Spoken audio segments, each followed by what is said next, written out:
ఇంటికి ఈశాన్యంలో ఆవు పేడతో అలికినటువంటి ప్రదేశం మీద పీట వేసి పీట మీద కలశ పెట్టి కలశలో మంత్రం చదువుతుండగా భర్తగారు పోస్తారు.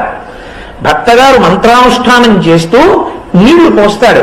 లేదా జలములను పక్కన పెట్టి దాని మీద చెయ్యి పెట్టి తజ్జలాన్ అంటే నీటిలోకి ప్రవేశిస్తుంది శక్తి. మంత్రపూరితం చేస్తారు ఆ జలాల్ని. ఆయనకి ఏదో ఉపదేశం ఉంటుంది. ఆ మంత్రం చదువుతూ కొంతసేపు అనుష్ఠానం చేయాలి. చేసి ఈ జలములను తెచ్చి కలశలో పోస్తాడు. మంత్రపూరిత జలములను పోసి ఇప్పుడు దాంట్లో పంచపల్లవాలు పెట్టాలి.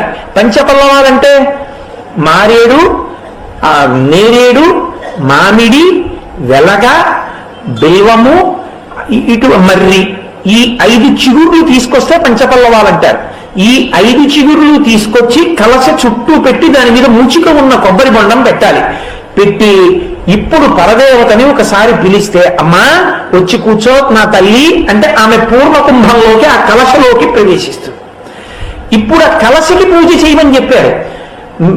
ఉందా లేదా చూడకుండా బంగారపు రూపులు తెచ్చుకోమని భవిష్యోత్తర పురాణమునందు లేదు. బంగారు రూపుతో వరలక్ష్మీ వ్రతం చెయ్యమని లేదు. కలశ పెట్టడం ఉంది. కలశ పెట్టి నువ్వు వ్రతం చెయ్యి. నీ భర్తకి ఐశ్వర్యం ఉంది, ఓ గొలుసు పట్టుకొచ్చి ఇస్తారు, వేసుకోవాలి అని. ఆ గొలుసు తీసుకొచ్చి అక్కడ పెట్టి ఆ రోజున పూజ చేసి తత్ప్రసాదంగా మెళ్ళో వేసుకో. ఉంటే వడ్డానం చేయిస్తాడు. నీకు తప్ప ఎవరికి ఇస్తాడు? ఆయనకి లేదు. మంత్రజలాలను తీసుకొచ్చి కలశలో పోసాడు. సంతోషంగా ఆయన కాళ్ళకి నమస్కారం పెట్టి వ్రతం చేసుకో. లక్ష్మి నిన్ను అనుగ్రహిస్తుంది. నువ్వు ప్రదక్షిణం చేయడానికి వీలుగా కలశ పెట్టాలి. గోడ పక్కన తీసుకెళ్లి పెట్టేస్తే ఎలా చేస్తావు ప్రదక్షిణం?